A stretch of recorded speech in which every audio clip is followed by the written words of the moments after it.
Have you ever, paused in an old building or maybe really looked at a painting from centuries ago Mhm. or even just examined an antique piece of furniture and wondered why? Why does it look exactly like that? Right. Why those shapes, those colors? Exactly, those really intricate details. It's actually more than just taste, isn't it? The spaces we live in, the objects we use, they're incredible reflections of, well, deep history and huge cultural shifts. That's spot on. Every single stylistic choice, Mhm. every curve in a chair leg, every pattern on a fabric, every little architectural flourish, it tells this profound story. A story about the people. Yeah, about the people who made them, who lived with them, what they actually valued, the world they lived in. It's almost like a secret language of history, hidden in plain sight. And figuring out that language, well, that's pretty much our mission today. Welcome to the Deep Dive. Mhm. Today, we're going to unpack this really rich tapestry of American and English interior design, architecture, and fashion. We're covering centuries here. Right, starting way back in the early English Renaissance, all the way up to the Victorian era. It's quite a sweep. Our goal is basically to give you a shortcut to being genuinely well-informed about the why behind all these historical looks. We'll trace how these styles evolved. How they're distinct, but also surprisingly connected. We'll highlight the unique features and, some of the influences that shape them sometimes in really unexpected ways. And to guide us, we've pulled together a pretty diverse stack of sources. We've got historical notes, architectural studies, fashion analyses, the works. Yeah, this material is really the foundation for this whole exploration. Okay, so let's unpack this. Where do we begin? English Renaissance. Exactly. English Renaissance. Broadly speaking, that's the early 16th to the early 17th century. We often think of it as like the age of Shakespeare or the Elizabethan era. But it's more complex than that. Oh, yeah. It actually covers several distinct periods. You've got the Tudor period under Henry VIII, then Elizabethan under Elizabeth I, moving into the Jacobean period with James I and Charles I. And didn't Cromwell have a period in there too, briefly? Right, exactly. A brief, quite stark Cromwellian interlude after the Civil War. And these monarchs, they weren't just figureheads, were they? They were actively shaping things. Absolutely. Henry VIII, for instance, was a major benefactor. He was the one who started pulling Italian sculptors over to England. Bringing in that Renaissance influence directly. Precisely. But it was really Elizabeth I's reign, that's 1558 to 1603, that saw England properly assert itself as a major European power. It was a time of incredible prosperity. And then James I comes along. James I, the first Stuart king. He brings this really strong emphasis on royal absolutism, which, fundamentally changed the whole relationship between the crown and parliament. What's really fascinating, I think, is how the religious shifts were so tangled up with everyday life and, well, the look of things. Totally. Henry VIII's break from Rome, that set the whole stage. Elizabeth I then restored Protestantism, but she tried for a more moderate path. Yeah. Carefully managing those religious tensions. But James, I wasn't so moderate. Not really. He definitely escalated the suppression of Catholics, especially after the Gunpowder Plot. For him, his vision of absolute monarchy often seemed to trump religious tolerance. So, okay, that's the big picture, the politics, the religion. How do people actually dress for this drama? Because Elizabethan fashion, especially for women, seems just as theatrical as the architecture. Oh, absolutely. Grand statement is the right word for Elizabethan women's fashion. You had that very distinctive V-shaped bodice, really emphasizing a narrow waist. And the collar, the Elizabethan collar. That and the ruff. The ruffs got bigger and stiffer over time, almost like this halo around the head. That was thanks to starch, which they started importing from the Low Countries. Right. I've always wondered about the ruffs. They weren't just decoration, were they? It feels like they forced a certain posture, a kind of distance. Exactly. It communicated status, formality. It was a social barrier, in a way. And under all that, you had the farthingale. The hoop skirt. Yeah, basically a hoop skirt structured with whalebone, wood, sometimes even steel. It created that incredibly wide, conical shape, a very clear sign of wealth. Any simpler touches? Well, Anne Boleyn is actually credited with introducing fabric bonnets to England. A bit of French elegance there. Okay, and what about the men? As we get into the early 17th century, just before Baroque really hits. Men's fashion saw longer doublets, often in rich, plain silks. Breeches came down to mid-calf, and they wore soft, comfortable leather boots. But the real flair was in the extravagant lace collars and cuffs. Much more elaborate detailing than the earlier ruff, but maybe less rigid. So beyond clothes, this period also saw Italian Renaissance art making its way directly into England. You mentioned Henry VIII bringing sculptors over. Yes, Giovanni Damiano II and Pietro Torrigiano. Torrigiano is famous for the tomb of Henry VII and Elizabeth of York. Maiano did a very detailed bust of Tiberius. And this classical influence started creeping into buildings too. Definitely. Elizabethan architecture, while still quite heavy on the Gothic, pointed arches, very vertical, started showing more symmetry, more classical elements. Houses like Hardwick Hall. Ah, the prodigy houses. Exactly. Designed by Robert Smithson. Prime examples of this blend. And the layout of these houses reflected social hierarchy, right? Inside. Very much so. Exteriors often had minimal ornament apart from moldings at each level. The focus was inward. Inside, room heights varied by floor. Ground floor was low, second floor medium height, and the third floor was the highest usually for the grand ceremonial rooms. Richmond Palace is another example from that era. But the real game changer, the person who properly dragged English architecture into the Renaissance, was Inigo Jones. Without a doubt. His Queen's House in Greenwich, built between 1616 and 1635, that's pure Renaissance classicism, pure Palladian principles, a real break from the earlier Elizabethan style. Okay, let's go inside. Interiors and furniture during this whole English Renaissance period, what's the general vibe? Weight and solidity. Things were heavy, massive, often multifunctional. Oak was king, the main wood.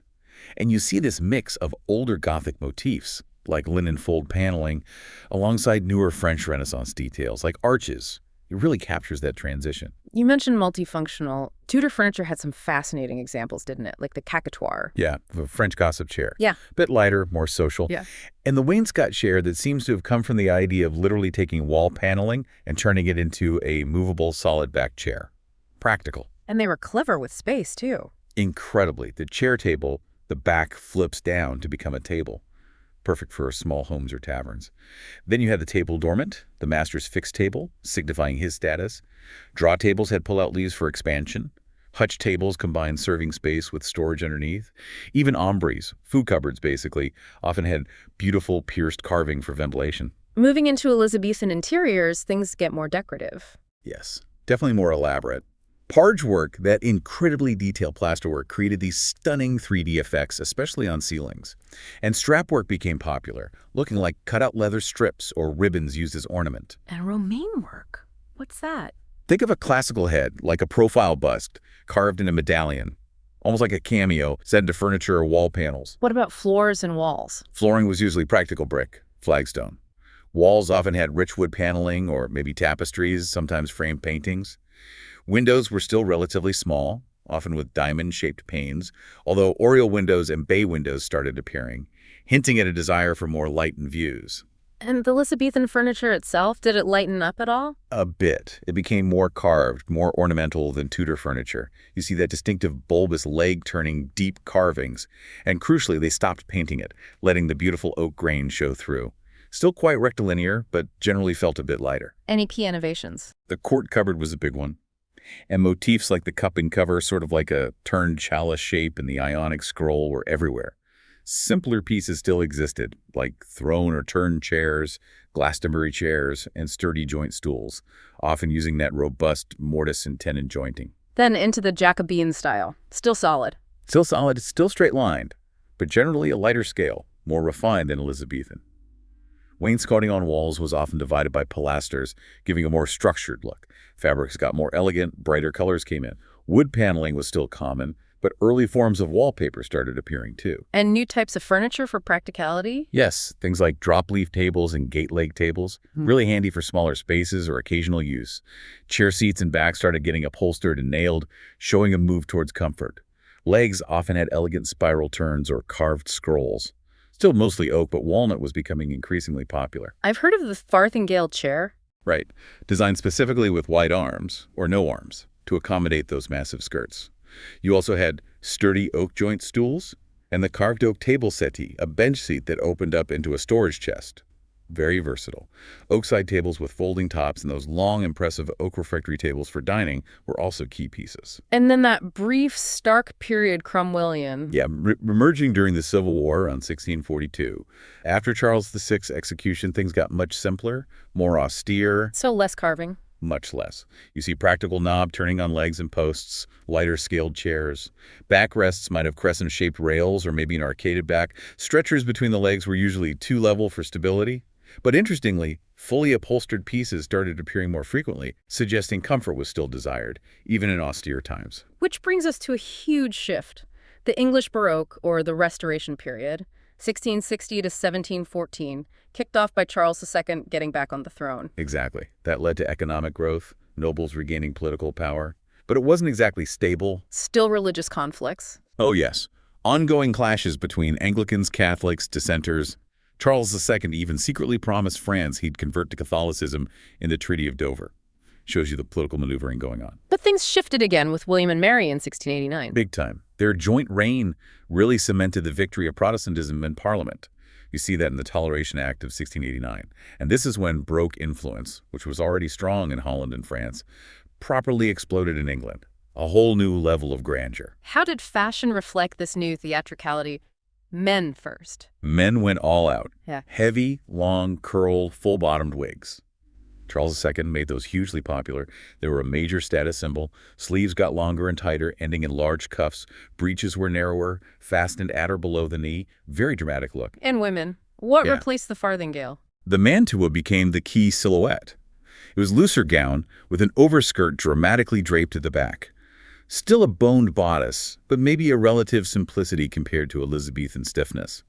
Skirts were separate, often in gorgeous soft silks like taffetas and satins. Lace cuffs on the smock sleeves were common. Hair was styled with delicate thin curls on the forehead, frizzed locks at the side. Quite a change from the stiff ruffs. Architecturally, one name dominates this period: Christopher Wren. Absolutely. Sir Christopher Wren, the royal architect, he famously designed 53 London churches after the Great Fire, and of course, St. Paul's Cathedral. Its dome is iconic. It is. A masterpiece of engineering, adapted and enlarged from Bramante's Tinqueto in Rome. Shows that blend of classical inspiration and English innovation. And the scale of building was just immense. Truly monumental. Think of Chatsworth House, or the colossal Blenheim Palace built as a gift to the Duke of Marlborough. Huge symbols of national pride and power. So what did it look like inside these grand Baroque buildings? Bold. Masses of curved shapes, often playing loose with strict classical proportions. Rich colors, elaborate ornament, really sumptuous materials. It's intensely three-dimensional, almost theatrical in its impact. A move away from earlier restraint then? What kind of decoration? Lots of curved and distorted forms, heavy moldings, those prominent C&S scrolls, show motifs everywhere. Planning also changed significantly. Enfilade arrangements became key, those successions of doors linking rooms, reflecting social hierarchy and creating grand processional routes.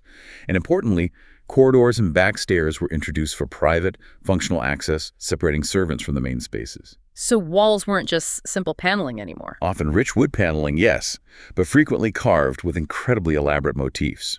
Grand paintings are also key, including quadrature, those amazing illusionistic ceiling paintings that seem to open up the room to the sky. Floors and windows. Polished wood, luxurious marble are covered with opulent Persian and Turkish carpets. Windows got much bigger, multi-pane, and often framed by heavy, rich draperies, flooding the rooms with light. Can you give us some specific interior examples? Wren's St. Stephen Walbrook Church has this brilliant geometric progression leading to a central dome. St. Paul's itself has impressive saucer domes and coffering inside. And a house like Belton House, designed by William Wynne, has stunning carved wood paneling and ornate plaster ceilings. Really epitomizes the aristocratic interiors of the time. Okay, let's talk furniture from this Restoration period. Carolean first, then William and Mary. Right. Carolean style, it's roughly 1660 to 1689. Big shift here. Walnut starts replacing oak as the preferred wood.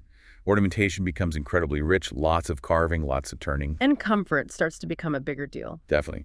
Chairs often had caning or loose cushions, a real step up. Flemish scrolls, those distinctive S&C curves, were everywhere on stretchers, arms, tall chair backs.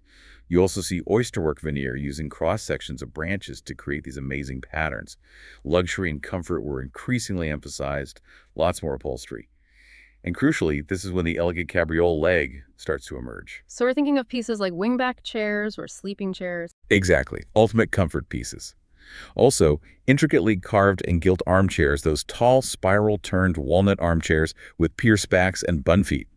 Secateurs on stands became popular, as did daybeds for lounging. Then comes William and Mary, 1689 to 1702, the age of walnut. That's it. It's seen as a slight retreat from the extremes of Caroline ornament, moving towards a more refined elegance.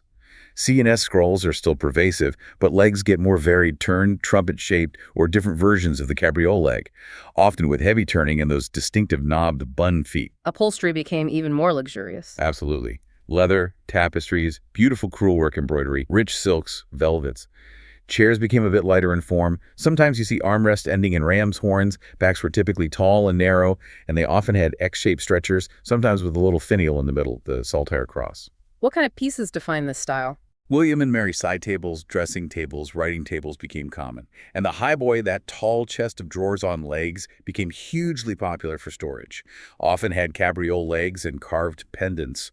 And the grand, richly draped tester bed, designed to be almost a room within a room when the curtains were closed, was a major feature. Okay, switching gears dramatically now. Yeah. Let's cross the Atlantic to the American colonial period, roughly 1608 to 1770.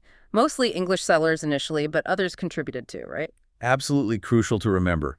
Significant contributions from Pennsylvania Dutch and Germans, Spanish in Florida, French in Louisiana. This period covers about 160 years, defining the early styles of the 13 original British colonies. And the furniture reflected the different conditions. Definitely. American pieces were generally smaller than the English originals. Why? Practicality. They had to fit in smaller rooms with lower ceilings. Beauty and comfort often took a backseat to just making things work. So simpler versions of English styles. Pretty much.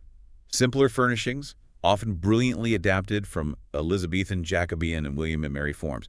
You even see a little bit of Portuguese influence filter in. What are some really iconic colonial pieces? The banister chair with its split spindles in the back, the classic ladder-back chair, usually with horizontal slats and a rush seat. The Brewster chair, named after William Brewster, is very distinctive with its 4 heavy-turned posts. For storage, the sunflower chest, or Hadley chest, often had quite elaborate carved sunflower or tulip designs, sometimes the fanciest thing in the house. And tables were still multi-purpose? Very much so, given the small spaces. Practical gate leg tables that could expand, the charming little butterfly table with drop leaves supported by swinging arms.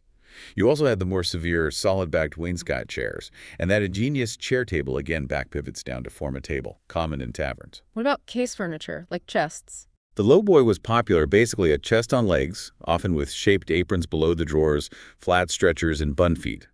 Highboys, or tall boys, were even more popular for providing lots of storage.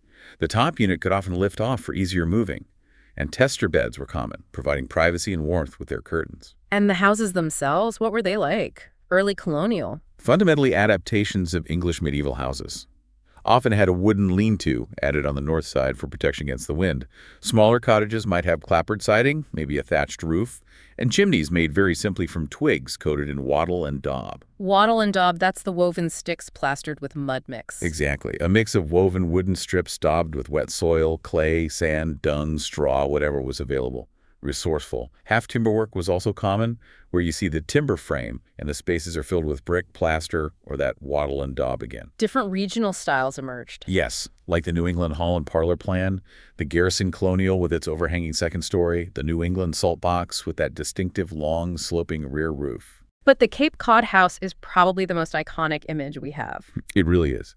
Low, broad, single-story, steep gabled roof, big central chimney. Minimal ornament, simple symmetry, built with local materials. The absolute embodiment of colonial practicality. What were the interiors like? Basic. Undeniably basic, but functional. Often one main all-purpose room with the fireplace for cooking and heating the heart of the home. The front door might open into a hallway with a steep stair to the attic. Shared living and sleeping was common.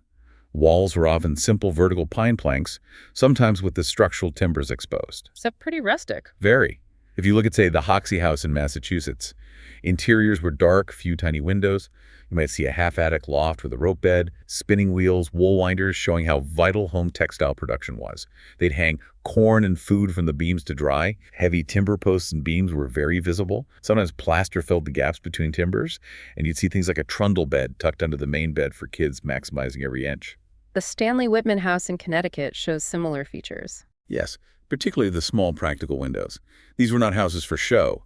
They were for survival and function. Okay, let's jump forward again to a more refined era. English Georgian, 1702-1820, and its American counterpart, American Georgian, 1720-1790, starting with English Early Georgian, the Queen Anne period. Right, often called the Queen Anne period, though the style really flourished well into the reigns of the Georges. This was a time of big growth for England, trade booming, leading to more wealth and a more fluid social scene. The Act of Settlement in 1701 was key, securing the Hanoverian succession. Queen Anne herself, well, she leaned towards the high church Tories. And fashion, did it get more refined too? Yes. Men's coats got quite exaggerated, tight waist, flaring pleated skirts, lots of decorative braiding, sleeves longer and tighter, but still big cuffs. Breeches got narrower. Wigs started to simplify a bit from the huge Baroque styles, moving towards things like the campaign wig. Architecturally, the Queen Anne style name is a bit misleading, isn't it? It's more associated with later architects. Exactly. People like Richard Norman Shaw and especially William Kent. Ken was fascinating because he designed furniture with architectural features, specifically to harmonize with the grand Palladian mansions he was creating. This period saw this amazing mix: English formality, Italian Baroque, French Rococo, even some Oriental touches. So a real blend of influences in the buildings. A huge variety. Patterned shingles, prominent gables facing the front, terracotta decorations, steep slate roofs, towers, patterned brickwork, spindlework. Those turned wooden railings became common. Porches, bay windows, white balustrades, decorative chimneys, lots going on. And inside, furniture and design. A definite shift towards simpler, lighter, more subtle designs. Better proportions. The grandeur of Baroque was toned down, replaced by a more elegant human scale. Applying architectural ideas to furniture. Yes, things like fluted pilasters, classic moldings appeared on furniture. Carving became much more restrained, offered just a single, elegant shell motif. Curves became really important, especially in chairs, giving the sense of grace, simplicity, and excellent proportion. What defined the chairs of this period? The open splat back is key, often with a graceful spoon-shaped profile. Lighter, more refined. Back designs included fiddle shapes, vase shapes, even parrot forms sometimes. Carving was low relief, very delicate. Seats had rounded front corners, narrowing toward the back. And the legs, this is where the cabriole leg really takes over, right? Absolutely. That graceful S-curve is a defining feature. Ending in different feet, the pad foot, club foot, slipper foot, or the famous ball and claw foot. And importantly, stretches between the legs mostly disappeared, really emphasizing that elegant leg shape. What about case furniture? Secretaries often had elegant broken pediments or bonnet tops. Upholstery became more common: overstuffed pieces, fabrics like colorful glazed cotton chintz, or richer brocades and damasks. Wood was primarily walnut, but mahogany was starting to come in. What are some classic pieces from this Queen Anne early Georgian style? The Windsor chair is iconic shaped seat, slanted turn legs, spindle back. Came in variations like fan back, comb back, loop back. For comfort, the upholstered wingback chair became a staple. The yoke-back chair was a common variation. Smaller tables reflected the social life: corner chairs, handkerchief tables for games, pie crust tables, often with tilt tops, elegant tea tables. Okay, let's hop back across the pond to American Georgian, 1720, 1790. Colonial simplicity starts fading. It does. More elegant, luxurious styles start appearing, imported directly through English craftsmen arriving and also through pattern books. This coincides with the rise of a wealthy merchant-class ship owners, traders, big landowners. Especially in the South with the plantations. Exactly. Huge plantations often established by younger sons of English gentry seeking their fortune. And cities like Philadelphia, founded by William Penn, became major hubs, attracting diverse groups: Quakers, Mennonites, Anglicans, Catholics, Jews, all contributing to this growing prosperity and demand for finer things. So American Georgian architecture follows English models. Heavily inspired by England, yes. Signaled a desire for more comfort, the emergence of a sophisticated middle class. Key features are symmetry, ornamental details like pediments, pilasters, the grand Palladian window. Inside, plastered walls, classical details around fireplaces, doors, windows, often with elegant cornices. And this more social lifestyle created demand for specific furniture. Definitely. More tables needed for tea, for card games, more furniture generally for entertaining. Upholstered pieces, desks, secretaries became very popular. Though interestingly, sometimes American interpretations could still be a bit crude or unproportioned compared to the English models, a mix of Palladian straight lines and more irregular curves. Can you point to some examples of grand American Georgian interiors? The Powell House in Philadelphia is stunning fine wood paneling, ornamental plaster ceilings, even imported Chinese wallpaper. Washington's Mount Vernon in Virginia has that dignified look with its Palladian window, green wallpaper, buff woodwork. Mount Pleasant Mansion in Philadelphia, grand paneled walls, ionic pilasters, dentilled cornice, chandeliers, rugs. The Colden House in New York shows that common practice of paneling just the fireplace wall, with plaster elsewhere. And American furniture itself was evolving, becoming more sophisticated. Clearly, a gradual but definite introduction of more accurate Georgian forms. American design was finding its own voice. Philadelphia became a major center for top cabinet makers. Like Thomas Halfleck. Exactly. Known for his Chinese Chippendale adaptations and use of the straight Marlborough leg. Benjamin Randolph was skilled in the Rococo style. John Falwell, too. Really talented craftsmen shaping this emerging American style. What are some distinctive American Georgian furniture types? The bandy chair, basically a cabriole leg with a simple club foot. The wooden Boston rocker. The Windsor chair remained hugely popular. A uniquely American thing was block front furniture chests. Desks with these three-part fronts, often with carved shell motifs. John Goddard of Newport was famous for his block front pieces with three distinctive arched shapes. Okay, back to England for Middle Georgian. This is really the age of Chippendale, isn't it? Thomas Chippendale pretty much defines this period. George of Care was on the throne. The first Hanoverian king, not hugely popular, struggled with English. Right, faced the Jacobite rebellion. Exactly. Had to rely heavily on the Whigs. But Chippendale, he cemented his fame with his pattern book, The Gentleman and Cabinet Maker's Director. Hugely influential. And his workshop was prolific. Yes, at St. Martin's Lane. Though it's worth noting, a lot of the actual creative carving was likely done by talented employees like Matthias Locke, and Henry Copland prepared the engravings for the book. It was a collaborative effort. Chippendale's style, it feels quite masculine, strong curves. Definitely. Masculine quality, strong curves, but also comfortable proportions, sturdy designs. What really sets it apart is the carving. That's the main decoration. Absolutely. A whole vocabulary of motifs, lion's paws, shells, acanthus leaves, roses, dolphins, scrolls. He also used inlay, painting, applied ornaments skillfully. Very rich visually. And he famously blended three different influences. That was his genius. First, the French influence, especially Rococo. That gave him elegant open backs, pierced splats for chairs. Upholstery often covered the whole seat frame. Little cockle shells were a common motif. Second, Chinese. Yes, the Chinese influence. Brought in oriental motifs, pagodas, Chinese figures, often seen on lacquered furniture, chinoiserie. Used fretwork that pierced or carved lattice pattern extensively in moldings, panels, on chair backs, legs, seat rails. The straight, square Marlborough leg is associated with this. And the third, surprisingly, Gothic.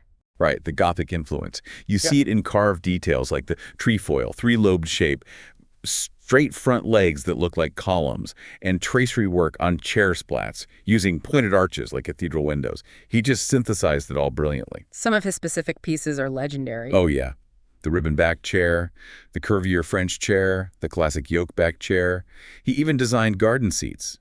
Mirrors, too, the grand pier glass, the overmantel mirror. And lots of Chinese Chippendale pieces. Prolific. Chairs, side tables, chests of drawers, display cabinets, larger cabinets.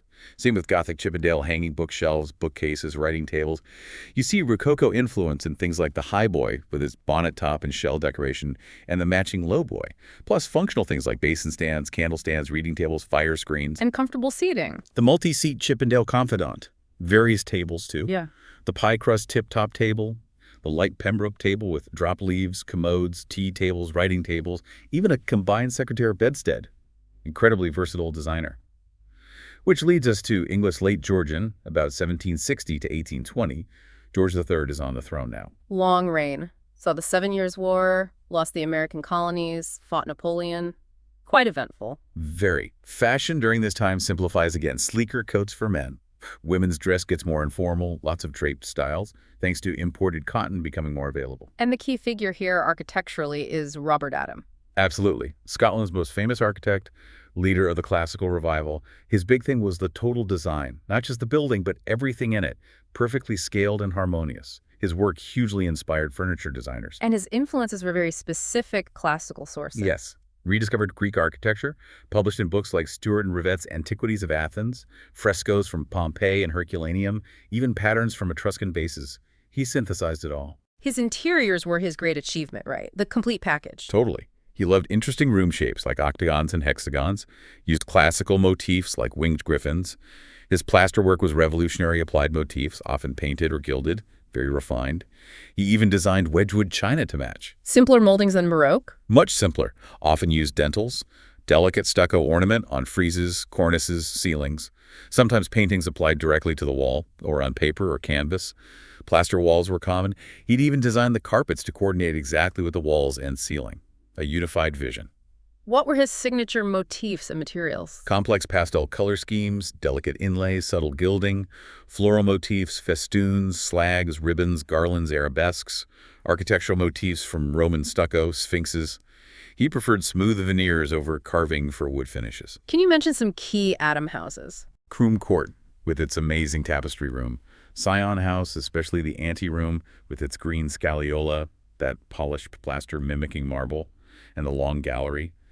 Kettleston's Marble Hall and Circular Saloon, Hum House, Osterley Park House, Kenwood House, all showcase his meticulous style. And Adam's furniture reflected this architectural elegance. Perfectly. Slender, fluted legs, often with spade feet, graceful curves, dainty carvings, used sparingly classical motifs like Prince of Wales feathers, rosettes, ferns, husks, urns. He revived marquetry beautifully. Sometimes figural paintings done on grisaille in grays, like sculpture, or molu mounts and gilding were used too. So lighter than Chippendale. Generally, yes. Though sometimes still massive, the ornament was low relief, Greek and Roman inspired. He liked straight, tapered legs, though sometimes used cabriole. Oval and shield-back chairs are characteristic. He pioneered the modern signboard by adding pedestals to side tables, and those lower-back chairs with the lyre shape and metal rods are very distinctive. Key example. The chair wheel or Prince of Wales chair, the elegant shield-back chair, refined sideboards, console tables. After Adam, we have Hepplewhite. George Hepplewhite, known for slender, straight legs, round or square, often tapered, most famous for his shield-back chair, often considered a sub-style of American Federal, actually. His contribution was really about slender proportions, grace, elegance, rich color. Think of his interlaced heartback, hoop-back chairs. And then Sheraton. Thomas Sheraton, the apostle of the straight line.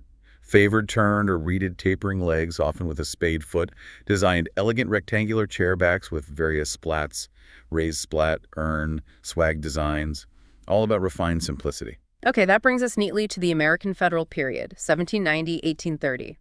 Post-Revolution. A new nation forming. Exactly. Federalism as a political system taking shape. The Constitution ratified, Washington as the first president, a pivotal time. And the Bill of Rights established key freedoms. Crucial. Securing rights like freedom of press, assembly, and significantly, unlike Britain, a formal separation of church and state. A distinct American path. Fashion during this time. Men first. Men's coats got very distinctive. High-waisted, double-breasted, deep cut-out fronts, long tails. High collars, broad lapels. Waistcoats shorter, cut higher. Knee breeches still, fastened at the side. And women. Low-cut bodices were still around into the 1790s with sack and polonaise gowns, but then a real shift, women started adopting more masculine styles, cut jackets, coats with lapels. A simpler, almost neoclassical silhouette emerged.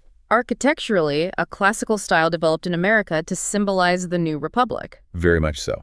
Thomas Jefferson was hugely influential here, not just as president, but as an architect.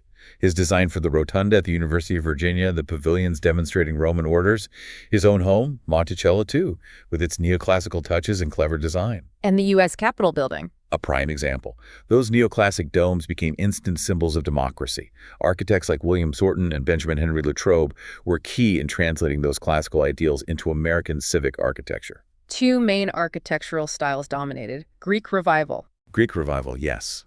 From about 1818 to 1850. Really the first truly national style in America.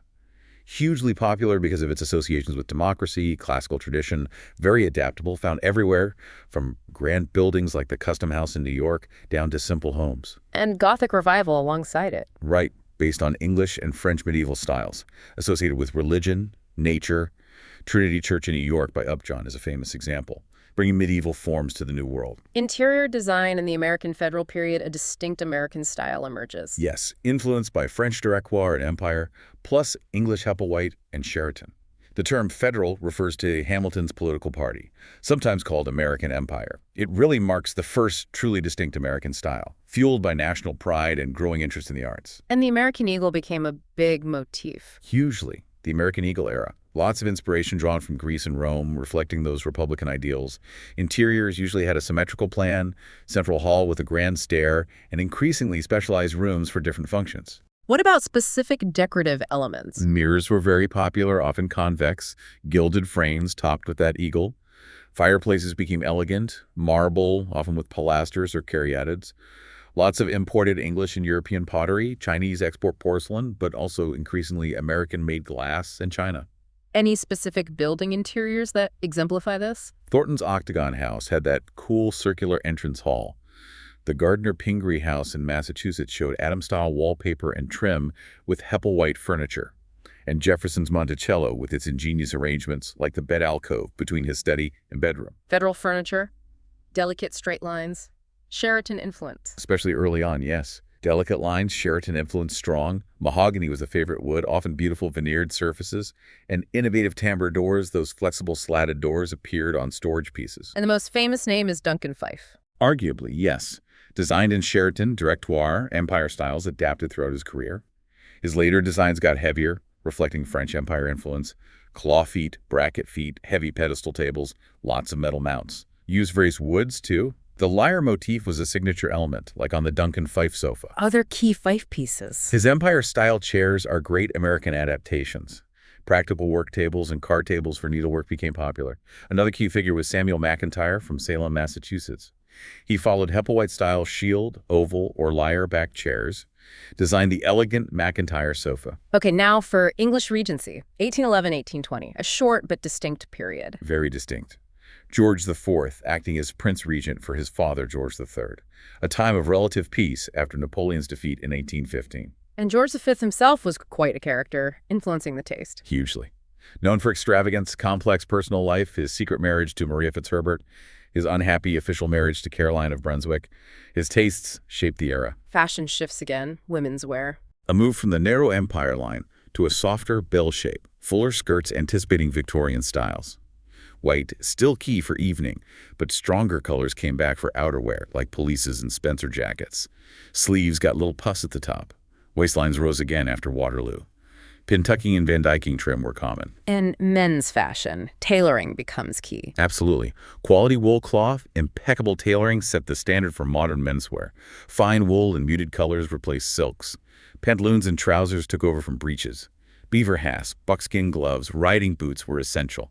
Beau Brummel set the standard, understated elegance, perfect fit. White vests, fine linen cravats. Artistically, Romanticism emerges. Yes, starting late 18th century, a powerful counter to neoclassicism. Emotionally charged subjects, bizarre, pathetic, heroic, tensile lines, bold light and shade.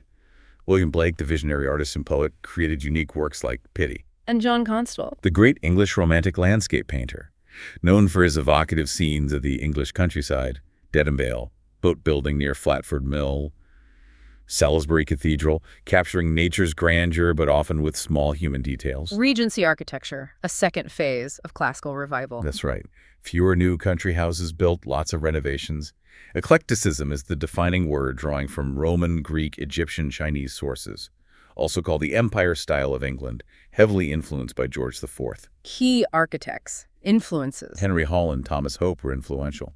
The picturesque movement also played a role integrating architecture into informal, idealized landscapes, favoring asymmetry, varied spaces, compactness, convenience. Examples? Carlton House, with Holland's grand portico refined classical Regency. But the absolute standout is the Royal Pavilion in Brighton by Josh Nash, a fantastical seaside retreat for George IV, wildly eclectic, loads of Oriental influence, pure architectural fantasy. Regency interior is a transition. Heavier furniture. Yes, a transition from George III style towards a more severe neoclassicism. But furniture, ironically, became heavier, more massive than the delicate Adam or Heppelwhite styles. Ornament restricted, lines simplified. Though some later Regency got quite curvy and over-decorated, symmetry remained crucial, though. Eclectic interiors, too. Definitely. Pronounced miscellaneous character, Chinese, Egyptian, Greek, Roman influences often in the same room. Elegance, symmetry, space, proportion were the ideals. Public rooms on ground level, varied shapes. Masculine dining rooms, feminine drawing rooms, social rooms for informal gatherings were important. Interior details, ceilings, floors, windows. Sometimes coffering in ceilings with terracotta medallions. Simplicity in architectural details generally. Yeah. Over mantels common. Windows elegantly dressed with pilmets and draperies. Floors might be stone or scagliola in grand halls. Simple butt-jointed floorboards elsewhere. Carlton House interiors were grand classical. Yes. Crimson and golden drawing rooms, grand staircase, great hall, throne room refined classicism. But the Royal Pavilion at Brighton, that's unforgettable maximalism. Tell us about Brighton's interiors. Okay, the banqueting room.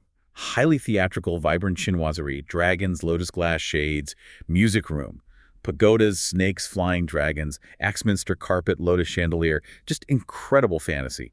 Anteroom library had green dragon wallpaper, Egyptian columns. Queen Victoria's room had original Chinese export wallpaper. The saloon. Pearl white walls, silk panels, dragon carpet, Kylan clock.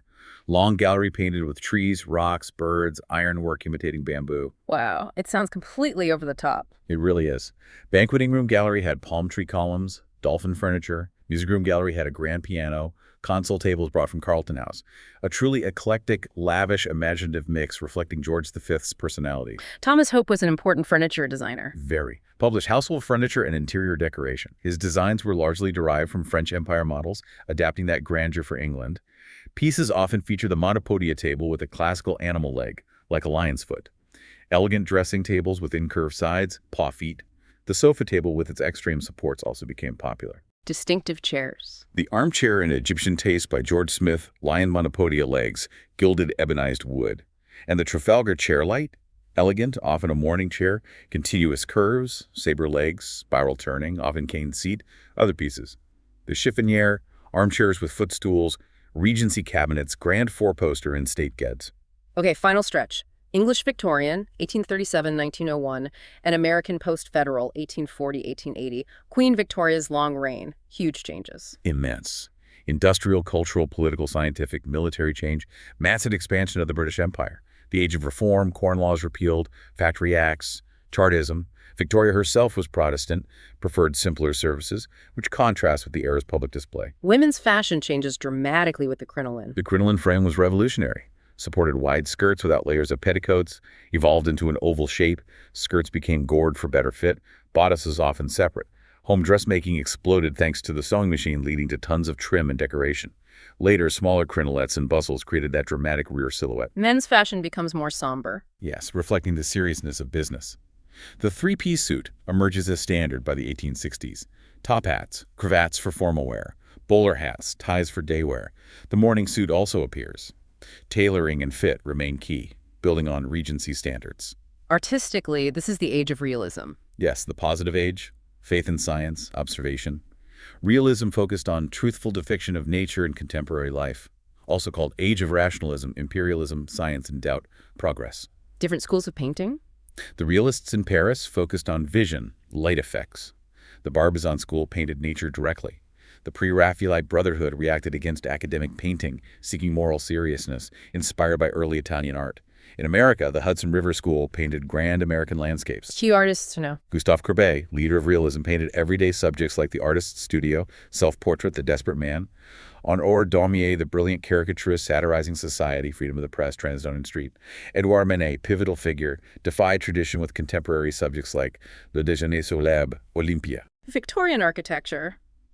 Industrialization brings innovation, but also revival style. Exactly, a real mix. Rapid change, aesthetic debates, technological leaps like iron and glass often resulted in very ostentatious buildings proclaiming wealth and progress. Different architectural approaches. Architects like Charles Locke Eastlake argued for more restraint, often Gothic-inspired. Augustus Cujan was passionate about Gothic revival. Eugene Viollet-le-Duc in France was key in restoration work. Iconic Victorian buildings. Paxton's Crystal Palace for the 1851 Great Exhibition, prefabricated iron and glass, a marvel. Eiffel's Tower for the 1889 exhibition, symbol of the industrial age. Garnier's Paris Opera House, sheer eclecticism and exuberance. And Barry and Pugin's Westminster Palace, perpendicular Gothic, a return to English roots. Victorian interiors, often described as cluttered, over the top. Never use a straight line, seems the motto. Often called lavish, ostentatious, even ugly, heavy, oppressive. But the workmanship, especially in high-end cabinet work, was superb. Pattern and ornament were everywhere, on every surface. How are rooms typically treated? Windows, heavy draperies, fringes, tassels, floors, polished wood, but almost always covered with rich, colorful Axminster or Wilton carpets. Walls, heavily patterned wallpaper. And the use of space change. Yes. Modulation space using columns for visual separation. Tall ground floor rooms, grand staircase halls, highly specialized rooms became common. Billiard rooms, smoking rooms, conservatories, reflected social stratification, separate spaces for women, men, children. New materials used inside, too. Definitely. Those polished floors with carpets. Textured wall coverings like anaglypta and lincrusta simulating leather or plaster. Large glass panes became possible, iron used structurally and decoratively like in conservatory. Grand examples of Victorian interiors. Cardiff Castle's drawing room ceiling. Harlaxton Manor's staircase hall mixing Elizabethan, Jacobean, Baroque. Belvoir Castle's Elizabeth Salon anticipating Rococo. Waddesdon Manor's morning room assembling 18th C pieces. Presswood Hall's Renaissance ceiling. Kelham Hall mixing medieval vaulting and classical. Even public spaces like the National Library in Paris by Labrouste used innovative iron and glass. Victorian furniture. Comfort meets excess. Big time. Overstuffed, deeply tufted. Favored woods, mahogany, oak, walnut, rosewood. New materials like cast iron, papier-mâché for chairs. Designers borrowed wildly Greek, Louis XIV, Elizabethan, Gothic, Louis V styles all mixed together. Often resulted in large, heavy, clumsy, massively scaled pieces. Poorly proportioned sometimes, but profusely ornamented and carved. Decorative details. Mother-of-pearl inlay. Marble tabletops. Chairs often had oval or horseshoe backs. Sofas, despite padding, often forced rigid posture. The balloon-back chair is distinctive. The S-shaped conversation sofa or tête-à-tête for discreet chats. Those are typical pieces. Elizabethan revival chairs, delicate papier-mâché chairs, carved walnut armchairs sometimes with porcelain plaques of Victoria and Albert. The Chesterfield sofa emerges as a classic. Victorian settees, whatnots or étagère for displaying things, the indiscreet couch for three, various Victorian tables. William Morris notably reacted against this mass production, reviving crafts. And briefly, American Post-Federal, 1840-1880, mirrors Victorian. Very much so. Rapid expansion, love of ostentation. Furniture after 1840 became heavily proportioned, elaborate, following English Victorian style. Interior design influences. A huge mix of revivals. American Victorian, Rococo Revival, Turkish Revival, Egyptian Revival, Gothic Revival. Lots of ornamentation, often nature-inspired. Rooms became incredibly cluttered. Traffic patterns obscured. The parlor for guests was key. Hallways, floors, key makers. Halls often had umbrella stands, folding tables, impressive stairways, opulent carpets on wood floors, key cabinet makers. John H. Belter, the Chippendale of Victorian, known for innovative, intricately carved Rococo Revival pieces, almost lace-like in rosewood. Daniel Pabst in Philadelphia made more massive furniture, heavier German influence. Common accessories contributing to the clutter. The whatnot shelf, hassocks, footstools, colored lithographs, portrait silhouettes, daguerreotypes, early photos, small bronze statues. And those revival styles dominated. Absolutely. Gothic Revival, 1840 to 80. Tracery, pointed arches, rose windows, quatrefoils, cutout parts, spiral school turning. Oak, black walnut. Rococo Revival, 1840-70. Curves, bold, naturalistic piercework, tufted upholstery, inner springs, cabriole legs. Rosewood, walnut. Turkish Revival, mostly chairs, sofas, ottomans, fringe, tassels, turned legs. Egyptian Revival, filtered in earlier, more realized after Civil War. Sphinx motifs, dark woods, gilding on center tables, armchairs. Yeah. What an incredible journey we've just taken. From, that practical Tudor oak. And heavy stuff. Through the English Renaissance shifts, the sheer drama of the Baroque. Corral theater. The elegance of Georgian, and then the opulent, eclectic, sometimes overwhelming Victorian era. It really is this continuous conversation, isn't it, between tradition and innovation. Yeah. Each period building on or sometimes reacting against what came before. And this whole deep dive, it's not just about looking at old things, is it? Not at all. These patterns, these shapes, these ideas, they still shape our modern aesthetics. They influence the furniture you choose, the buildings you see every single day. Understanding the roots helps you see the present differently. So what's the big takeaway for us? I mean, think about it. Across all these styles, from early colonial homes built for survival. All right, pure necessity. To those grand Baroque palaces shouting status, to the comfort focus of Georgian design, and then the sheer excess of Victorian mansions. Design always seems to reveal what a society values most, doesn't it? That's a great point. Survival, status, comfort, maybe even critical thinking in some periods. It's all reflected. Which makes you wonder, What might our current design trends, minimalism, sustainability, smart homes, whatever it is, what might they say about our values to people looking back hundreds of years from now? That is a really provocative thought to end on. What story are we telling through the things we design and live with today?